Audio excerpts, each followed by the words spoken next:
ikalawang impeachment complaint laban kay PBBM muling inihain sa Kamara. House Secretary General Cheloy Garafil tinanggap ang reklamo pero hindi tiyak kung maipapadala ngayong araw sa tanggapan ni House Speaker Faustino Bogie D. III. Si Eden Santos sa report. Eden? Yes, Gianna. Naku, nag-take to nga ng filing ng impeachment complaint laban kay Pangulong Ferdinand Marcos Jr. ang Makabayan Coalition dito sa Kamara.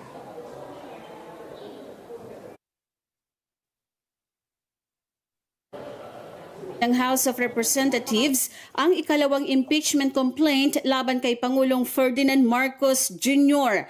Yan ay matapos na bumalik ang Makabayan Coalition sa Kamara upang matiyak na natanggap ni House Secretary General Cheloy Garafil ang kanilang reklamo. Nais din nilang masiguro na maisasama ito sa order of business mamayang hapon sa plenaryo. Ang ikalawang reklamo na tinaguriang Makabayan impeachment ay nakasentro sa 3 article of impeachment at ito ay ang institutionalizing systemic corruption and patronage, abuse of discretionary power over unprogrammed appropriations, at direct personal involvement in kickback schemes.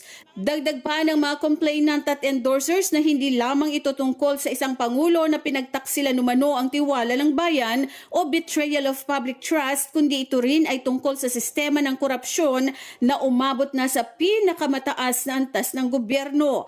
Bagaman tinanggap ang ikalawang impeachment complaint laban sa Pangulo, hindi raw maipangako ni Garafil kung maipapadala agad ito ngayong araw sa tanggapan ni House Speaker Faustino Bogie D. III.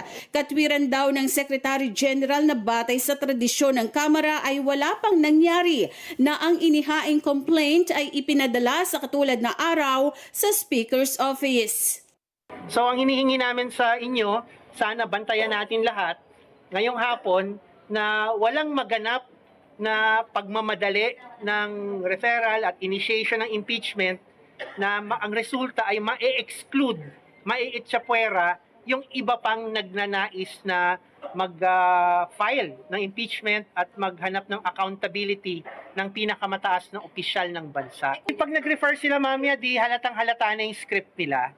Ibig sabihin, wala talaga silang intensyon na pakinggan yung iba pang reklamo. Ang gusto lang nilang i-consider yung naunang reklamo na posibleng tingin nila mahina at pakawala, no, ng kung sino man sa Malacanang para ma-exclude na yung ibang complaints at ma-trigger yung 1-year ban. So talagang bad faith yon at magmumukhang walang credibility itong buong proseso na gagawin nila kung itutuloy na nila ang referral mamayang hapon at iitsapwera nila ang iba pang nagnanais na mag-file ng impeachment complaint.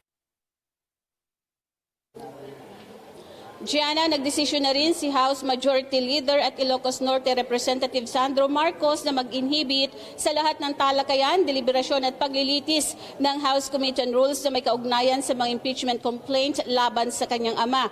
Paliwanag pa ni Kong Sandro na ginagawa niya ito hindi bilang pag-atras mula sa responsibilidad, kundi bilang isang paninindigan. Anya, nananatili siyang nakatuon sa kanyang mga tungkulin bilang House Majority Leader sa lahat ng iba pang mga bagay at buo ang tiwala sa kapulungan na kikilos ng may kalayaan, kahinahunan at katapatan sa konstitusyon sa pagtugon sa isyu ng impeachment laban sa kanyang ama. Nangako naman si Kong Sandro na pagtutuunan ng pansin ng liderato ng Kamara ang natitira pang 36 na LEDAC bills, pangunahin ng mga may kaugnayan sa agriculture, health, education at social welfare. Ngayong araw, Gianna, ay balik sesyon ng Kamara at mamayang hapon ay aabangan kung tuluyang i-refer ng Office of the House Speaker ang first impeachment complaint o hihintayin pa yung ikalawang reklamo para i-consolidate bago ilagay sa order of business at i-refer sa Committee on Justice. Gianna? Okay, maraming salamat, Eden Santos.